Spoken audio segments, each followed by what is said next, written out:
Hello my soul family, कैसे हैं आप सब। आज मैं आपके लिए बहुत इंटरेस्टिंग सी रीडिंग लेकर आई हूँ। आज मैं आपको बताने वाली हूँ कि आपके एनिमीज़ की क्या हालत हो रही है, कैसे जल भुन कर हो गए हैं राख। जी हाँ, ये मैं आपको इसलिए बता पा रही हूँ क्योंकि मैंने आज पहले ही कार्ड शफल कर लिए हैं और उनकी दुर्दशा देखकर सच में मुझे ऐसा लग रहा है कि सच में ईश्वर कहीं ना कहीं एग्जिस्ट करते हैं। रीडिंग काफ़ी इंटरेस्टिंग रहने वाली है, आपके लिए काफ़ी हेल्पफुल रहने वाली है। आपके लिए आज बहुत अच्छा सा मैसेज भी डिवाइन की तरफ से मुझे मिला है, जो मैं वीडियो के एंड में देने वाली हूँ। तो प्लीज़ मेक श्योर करें, वीडियो को एंड तक देखें, वीडियो को लाइक करें, ज़्यादा से ज़्यादा सपोर्ट करें। और इस दिए हुए नंबर पर आप कॉन्टैक्ट कर सकते हैं पर्सनल रीडिंग के लिए। पर्सनल रीडिंग के चार्जेस बहुत ही मिनिमम रखे हुए हैं, तो आप अगर पर्सनल रीडिंग करवाना चाहते हैं, गाइडेंस चाहते हैं, किसी भी सवाल में आप अटक रहे हैं जिसका आपको जवाब चाहिए, तो आप कांटेक्ट कर सकते हैं इस गिवन नंबर पर। और आज जैसे कि मैंने बताया, जनरल रीडिंग रहने वाली है। आपसे रेजोनेट होने के पूरे चांसेस हैं। फिर भी अगर इन केस आपसे रेजोनेट नहीं होती है तो आपको डिसअपॉइंट होने की ज़रूरत नहीं है। पार्शियल रीडिंग भी रेजोनेट होती है तो आपको वो अपने लिए समझना है। चलिए आप बढ़ते हैं रीडिंग की तरफ। तो यहाँ पर आपके एनिमीज़ की अगर मैं बात करूँ तो उनकी गंभीरता जो है वो उन पर इतनी भारी पड़ रही है, जो मुझे यहाँ पर दिख रहा है बहुत ज़्यादा भारी। इतने ज़्यादा अपने आप को कठोर प्रेजेंट करना भी मुझे लगता है पब्लिकली कई बार नहीं ठीक रहता होगा, क्योंकि जब इंसान इतना पब्लिकली अपने आप को इतना स्ट्रॉन्ग फील करवाता है, स्ट्रॉन्ग फील करवाना अच्छी बात है और स्ट्रॉन्ग होना भी बहुत अच्छी बात है, बट एक होता है ना कि गलती कर कर इस चीज़ को शायद स्ट्रॉन्ग कहना गलत होगा। आप बताइएगा क्या शब्द सही रहेगा। चोरी करके सीना चोरी करने वाले को क्या कहा जाएगा? मतलब टूट चुके हैं, ख़त्म हो चुके हैं, चकनाचूर हो चुके हैं, बट ऐंठ नहीं गई।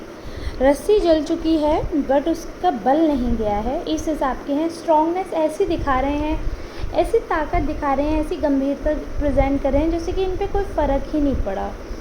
जबकि ईश्वर की जो लाठी घूमी है, जैसा इन पे प्रकोप हुआ है ना ईश्वर का, आहा, मतलब सच में आप ये समझिए ईश्वर ने आपके साथ बहुत बड़ा न्याय किया है। कहीं ना कहीं ईश्वर बहुत अच्छी तरह जानते हैं कि जब इंसान को तोड़ दो तो ही शायद उसमें से उसकी काबिलियत निखर कर आती है। तो ऐसा तो ज़रूर हुआ कि ईश्वर ने आपको तोड़ा, आपके सब्र की परीक्षा ली गई, परीक्षा इतनी हद तक ली गई कि शायद आपको लगा कि अब आप इस परीक्षा में कभी सफल ना हो पाए।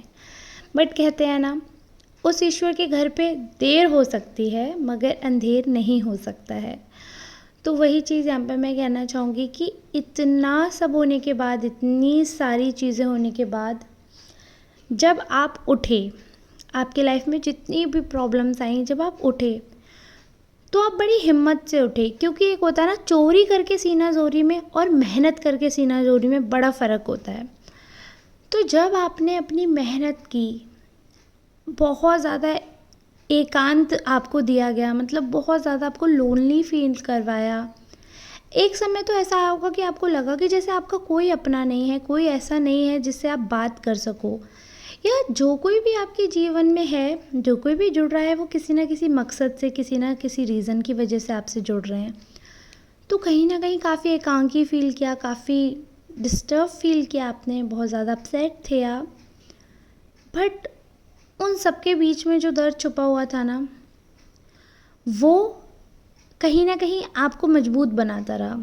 क्योंकि फिर एक बार इंसान झेल लेता है ना, वो जब झेल के निकल लेता है और उसकी आंखें खुल जाती हैं, तो उस पर फिर लंबे समय की चोट जो है वो सहने की क्षमता आ जाती है, ये समझिए आप। क्योंकि आप आध्यात्म की ओर खिंचे, एक तरीके से अकेले हो गए, समझ नहीं आया किस पे ट्रस्ट करें, क्या करें क्या नहीं। और उसके बाद जब आपका झुकाव आध्यात्म में हुआ, ईश्वर का आशीर्वाद आपको प्राप्त हुआ, चीज़ें संभलने लगी, अच्छी होने लगी, तो धीरे धीरे कहीं ना कहीं जो आपकी पर्सनैलिटी थी वो बहुत स्ट्रॉन्ग होने लगी। बहुत एफ़र्ट भी किया आपने, बहुत मेहनत की है खुद पर, बहुत ज़्यादा मेहनत की है। और कुछ मैं कहूँगी आपके कुछ पूर्व जन्म के अच्छे मुझे यहाँ पे कर्म दिख रहे हैं, जो ईश्वर की आप पे अनुकंपा है। मतलब अगर कभी रोकर, अगर आंखों में अगर आपके आंसू आ गए ना, और अगर आपने रो के किसी के लिए कुछ बोल दिया, बद्दुआ दे दी, तो आप ये समझिए वो सच हो जाएगा।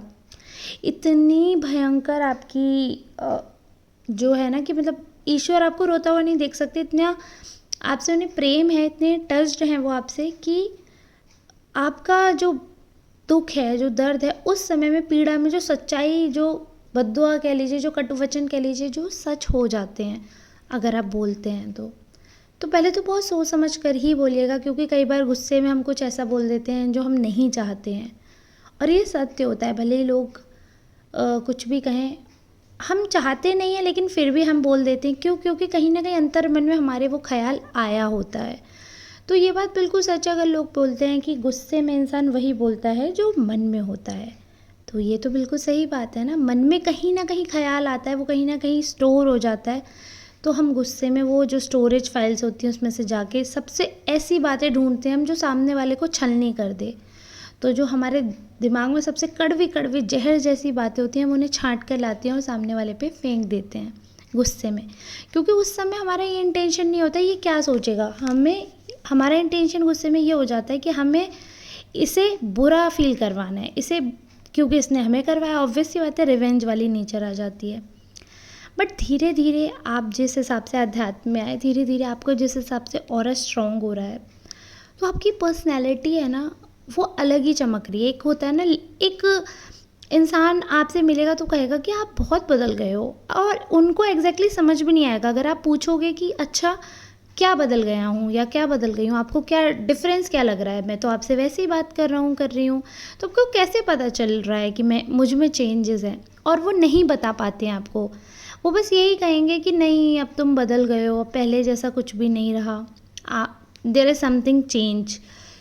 तो पता है वो क्या है, वो आपका ऑरा है, वो आपकी पर्सनैलिटी है जो कि डेवलप हुई है। चेंज तो होगी ही ना, जब कोई भी चीज़ अच्छी होती है तो वो बदली हुई तो लगती है ना। अभी कोई भी इंसान है, जब वो हेयर कट लेकर आते हैं, सुंदर लगते हैं तो अच्छे लगते हैं ना, बदले हुए होते हैं तो उस बदलाव को शायद वो अच्छा नहीं बोल पा रहे हैं, एक्सेप्ट नहीं कर पा रहे कि हाँ वो बदलाव अच्छा हो रहा है, वो ये चीज़ नहीं सोच पा रहे। वो ये चीज़ सोच रहे हैं कि अरे कुछ बदल रहा है, और मन में उनके भी पता है उन्हें कि आपकी पर्सनैलिटी, आपका ऑरा जो है वो बहुत क्लीन हो रहा है, बहुत आपकी जो सोल है बहुत ज़्यादा मतलब एक होता है ना कि छन रही है, मतलब जो भी पाप थे, जो भी गलत विचार थे, वो धीरे धीरे कहीं ना कहीं आपकी आत्मा में से छन छन के अलग हो रहे हैं। अच्छा आप रखने के बारे में सोच रहे हो, तो वो फेस पे झलकने लगता है। तो वो चीज़ देखकर इंसान बहुत हैरान है, बहुत ज़्यादा परेशान है। यहाँ पर इस चीज़ को देखकर ऐसा लगता है कि कहीं ना कहीं आपके जो एनिमीज़ हैं उन्हें ये बात पसंद नहीं आ रही कि आपके पर्सनैलिटी डेवलप कैसे होती जा रही है, क्योंकि वो तो अपने आप को मतलब, और वो बहुत डिप्रेस्ड पर्सन है। जैसे कि मैंने स्टार्टिंग में अगर आपको बताया कि एक कहीं ना कहीं एक सूडो मैच्योरिटी में जी रहे हैं, उनको ऐसा लगता है कि वो बहुत मैच्योर हैं और इस हिसाब से एक्ट करते हैं। आप ये चीज़ में अंतर जानिए, देखिए गंभीर होने में और गंभीरता दिखाने में या गंभीरता का नाटक करने में अंतर होता है। एक होता है इंसान खुद से मैच्योर होता है, एक इंसान होता है जो दिखाता है कि हम मैच्योर हैं, या फिर वो उस चीज़ का दिखावा करते हैं कि हम बहुत समझदार हैं, हम चीज़ों को सुलझाना चाहते हैं। बट वो दिखावा, वो बनावट कुछ समय तक की ही हो सकती है। आप सब जानते हैं कोई भी नाटक लंबा नहीं खिंच सकता, नाटक का तो अंत होना निश्चित ही है, वो तो मतलब जग जाहिर है और सत्य है, कटुवचन है, नाटक का अंत निश्चित है। और इस नाटक में एक आपकी भूमिका बड़ी अनोखी है। वो ऐसे है कि मैं ये नहीं कहूँगी कि आप इस नाटक के हीरो हैं या हीरोइन हैं या आप मुख्य भूमिका निभा रहे हैं, बट आपकी ऐसी सहायक भूमिका है जो कि मुझे लगता है जिसके बिना काम नहीं चलता किसी के भी लाइफ का। आप भले ही हेल्पिंग एक्टर की तरह काम कर रहे हों, बट आपकी जो प्रेजेंस है ना वो बहुत सॉलिड है। हो सकता है कि आपके लाइफ में अब तक ऐसा लाइफ चेंजिंग आपको अचीवमेंट नहीं दिख रहा हो, लाइफ चेंजिंग ट्रांसफॉर्मेशन नहीं दिख रहा हो, तो आप ये सोचिए कि अरे मैम तो कह रही हैं आप बदल गए, ऐसा चेंज, ऐसी चमक हमें तो नहीं दिख रही। बट ट्रस्ट मी, लोगों ने आपको बोला होगा कि आप में बदलाव आया है, और वो ये बता नहीं पाए होंगे कि बदलाव क्या आया है। पता है क्यों? क्योंकि आप वाकई में ट्रांसफॉर्म हो रहे हो, आप डेवलप हो रहे हो, बढ़ रहे हो, अच्छा कर रहे हो, इंक्रीमेंट हो रहा है हर चीज़ में, करियर वाइज बढ़ रहे हो, फैमिली वाइज मतलब और ज़्यादा स्पिरिचुअल जो होती है ना, स्पिरिचुअल जर्नी, वो कई लोगों को हमसे दूर करती है, कई लोगों को हमसे पास करती है। बेसिकली हमें सब हमारी परीक्षा भी ली जाती है और हमें सत्य का आईना दिखाया जाता है। तो जब आपके अंदर से फ़िल्टर्स हट जाते हैं, जब आपको पता है कि हाँ, ये फ़िल्टर से कुछ नहीं होगा, जो भी है सत्य जो है, जो अंदर है वो बाहर होना चाहिए, तो ही जीवन सफल है। तो ऑब्वियस सी बात है, आपकी चमक बढ़ रही है। अब आपके एनिमीज़ का इतना बुरा हाल है, इतना ज़्यादा बुरा हाल है, क्योंकि वो दिखावे में मरे जा रहे हैं। और दिखावा जब उनका नहीं चल पाता है कहीं, तो उनको पोपट हो जाता है उनका। वो इतने हेल्पलेस फील करते हैं, ऐसी सिचुएशंस हो जाती हैं जहाँ पर उनका ये कहना चाहिए कि उनका जो होल्डिंग पावर है, या फिर इसको हिंदी में एग्जैक्टली बोलेंगे कि सहन शक्ति, हाँ, जो उनकी सहन शक्ति है वो जवाब दे देती है। वो उनसे एक लिमिट आती है कि जिसके आगे उनका नाटक करने की क्षमता ख़त्म हो जाती है, क्योंकि जो सहन शक्ति है उसी के थ्रू तो आप नाटक कर सकते हो किसी भी चीज़ का, अच्छे बनने का, बुरे बनने का, जो भी है। तो उनकी सहन शक्ति जवाब दे जाती है, बहुत ज़्यादा ही उनका ईगो हर्ट हो जाता है, क्योंकि बहुत ईगोइस्टिक पर्सन है। झुकना पसंद नहीं है, कुछ भी चलेगा, झुकना पसंद नहीं है। अब यहाँ पर बात आ रही है झुकने की, क्योंकि आपके सामने झुकना पड़ रहा है ना।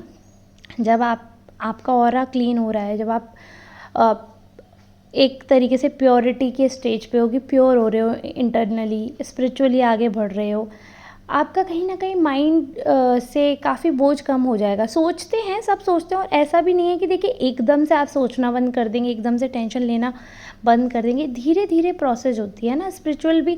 आप एक एक सीढ़ी करके ही एक दिन ऊपर चढ़ पाएंगे ना। डायरेक्ट ऊपर सबसे पहली वाली सीढ़ी से सबसे आखिरी सीढ़ी पे कैसे पहुंच जाओगे आप? इट विल टेक टाइम, और एक एक स्टेप करके अगर आप आगे बढ़ोगे तो गिरोगे भी नहीं। तो वही चीज़ है, आप गिर नहीं रहे हो, एक एक स्टेप करके आप आगे बढ़ते चले जा रहे हो। तो जो इंसान कहीं ना कहीं आपसे पहले आगे हुए करते थे, वो आपके एक एक स्टेप आगे बढ़ने से अब वो पीछे रह गए हैं। तो उन्हें इस चीज़ की इतनी खुंदक है, इतनी ज़्यादा प्रॉब्लम है, उनको इतना ज़्यादा टेंशन है कि ये इंसान जो कि किसी हिल्ले का नहीं था, जिसका कोई वजूद नहीं था, जिसका खुद का कोई पॉइंट ऑफ व्यू नहीं था, खुद की स्ट्रेंथ नहीं थी, वो इंसान कैसे इतनी आगे निकल रहा है? मतलब आप में है क्या, ये सोच रहे हैं आपके विरोधी। और जब उन्हें कुछ आंसर नहीं मिल रहा, तो जल जल कर, मतलब इतने ज़्यादा कहते हैं ना, जल भुन जाते हैं कि किसी की तरक्की ही नहीं देख सकते। तो कलेश करते हैं, ड्रामा करते हैं, टॉक्सिक बिहेवियर दिखाते हैं, अपना अननेसेसरी मारपीट, वायलेंस दिखाते हैं। मारपीट की अगर इनकी औकात नहीं हो पाती है, इनको ऐसा लगता है कि आपकी पीठ भारी है और या आप पर ये वायलेंस नहीं कर सकते हैं, तो ये अग्रेसिव बिहेवियर दिखाते हैं और काफ़ी ज़्यादा अब्यूज़िव हो जाते हैं। तो वो ये दिखाता है कि ये कितने ज़्यादा इनकॉम्पिटेंट है। मतलब एक होता है ना इंसान हेल्दी कंपटीशन करे, एक होता है इतना अननेसेसरी कंपटीशन, अननेसेसरी बिल्कुल, मतलब जिसका कोई सिर पैर ही नहीं है। आप जो कुछ भी कर रहे हैं, आप सेल्फ डेवलपमेंट के लिए, सेल्फ सेटिस्फेक्शन के लिए, सबसे बड़ी चीज़ आप आत्मसंतुष्टि ढूंढ रहे हैं कि जिस चीज़ से आपको सुकून मिले। इस भागते दौड़ते कष्टमय जीवन में सुकून की सांस ले सको, ऐसा जीवन आप खोज रहे हैं, ऐसा जीवन बनाना चाहते हैं। तो लोगों को इतनी ज़्यादा प्रॉब्लम है कि आखिरकार ऐसा क्यों हो रहा है कि आप ऐसा सोच रहे हैं। ऐसा बिल्कुल सोचना पाप है उनके हिसाब से, और आप इतना सोच रहे हैं तो आप पीसफुली आगे बढ़ते चले जा रहे हैं, सारी चीज़ें फेवर में हो रही हैं आपके। तो इस चीज़ से तो उनको और ज़्यादा दिक्कत है कि एक तो इस इंसान ने दिमाग लगाया, ऊपर से दिमाग लगा के वो दिमाग जो आइडिया लगाया वो सक्सेस भी हो रहा है। तो भाई मिर्ची इतनी लग रही है कि अरे सामने वाले के कर्मों का फल पॉजिटिव कैसे मिल रहा है, उसको उसकी मेहनत का फल कैसे मिल रहा है। मतलब आप ये समझिए, ये नीचता देखिए आप, कि मेहनत का भी फल आपको ना मिले, ऐसी इनकी सोच है। अब आप खुद सोचिए कितने नीच इंसान है ये। अब मैं एक बार देख लेती हूँ शिव शक्ति का आपके लिए क्या मैसेज है, फिर मैं आपको बताती हूँ। ओके, सो बेसिकली ऐसा हो सकता है, देखिए थोड़ा सा ऐसा है चांस कि कहीं ना कहीं आपको इतना अग्रेशन आएगा, ऐसा हो सकता है। देखिए कहीं ना कहीं आपको गुस्सा ज़्यादा आ सकता है, या आपको ऐसा भड़काया जा सकता है कि आप अपनी अग्रेसिव साइड जो है वो बाहर निकालें, but you have to keep it slower. और आप अगर इसको धीरे नहीं भी कर पा रहे, स्लो नहीं भी कर पा रहे हो अपनी प्रोसेस को, तो आप एक काम कर सकते हो कि आप थोड़ा शांति रहो, आप मत लड़ाई झगड़े में जाना, क्योंकि यहाँ पर आपके लिए जो लोग आपका फ़ेवर कर रहे हैं, जो आपकी तारीफ़ कर रहे हैं, उन्हीं लोगों को भड़काया जा रहा है, उन्हीं लोगों के लिए ये सब प्लानिंग प्लॉटिंग की जा रही है, ताकि जो भी आपको अच्छा बता रहे हैं, आपकी साइड ले रहे हैं, वो लोग ना ले सकें। सो इनका एजेंडा ही ये है, दूसरों की लाइफ में फूट डालो, राज करो, दूसरों को लड़वा के, तमाशा देख के, वो सारी चीज़ें करने में इनको मज़ा आता है। बट इनमें और हम में बहुत ज़्यादा फ़र्क है, तो ये नीच ही रहेंगे। तो इस चीज़ को हमेशा आपको याद रखना है। शिव शक्ति का यही मैसेज है कि आप स्वयं को ना भूलें, और जब भी विश करें तो अफर्मेटिवली पॉजिटिव विश करें। कभी भी नेगेटिव या रिवेंजफुल थॉट अपने दिमाग में ना लाएं। जितना आप अगर किसी के लिए बद्दुआ मांगेंगी तो उसका कुछ % आपको भी मिल जाएगा। तो इसलिए अगर आप दुआ नहीं मांग सकते तो आप बद्दुआ भी मत मांगो, क्योंकि देखिए ईश्वर अंधा नहीं है, सबको सबका हिसाब मिलता है। वो ऐसे परमपिता परमेश्वर हैं जो हर बच्चे को बराबर चीज़ बांटते हैं, किसी के साथ अन्याय नहीं होने देते। ये हो सकता है कि आगे पीछे हो जाए, समय लग जाए, लेकिन अन्याय नहीं सहने देते और ना होने देते हैं। तो इसी तरह हिम्मत बनाए रखें, आगे बढ़ते रहें, और अपनों से अगर प्यार है या उनकी आपको परवाह है तो उनको जाहिर करने में आप छोटे नहीं हो जाएंगे। तो इस चीज़ का हमेशा ध्यान रखना, अपने मन में कोई चीज़ दबाकर मत रखना। अगर ख्याल आ रहा है तो ज़रूर कह दीजिएगा। तो आई होप आज का जो गाइडेंस था, जो आप आज की रीडिंग थी, वो आपके लिए काफ़ी हेल्पफुल रही होगी। मुझे कमेंट करके बताना ना भूलें, मुझे बड़ा अच्छा लगता है जब आप सबके प्यारे प्यारे कमेंट आते हैं। वैसे तो अगर आपको पर्सनल रीडिंग करवानी है तो आप इस नंबर पर कांटेक्ट करके पर्सनल रीडिंग करवा सकते हैं।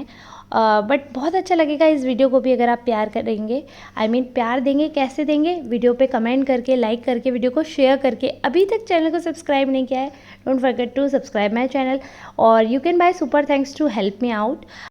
ठीक है, अब हम मिलेंगे कल नेक्स्ट रीडिंग में। तब तक के लिए आप सबका बहुत बहुत धन्यवाद।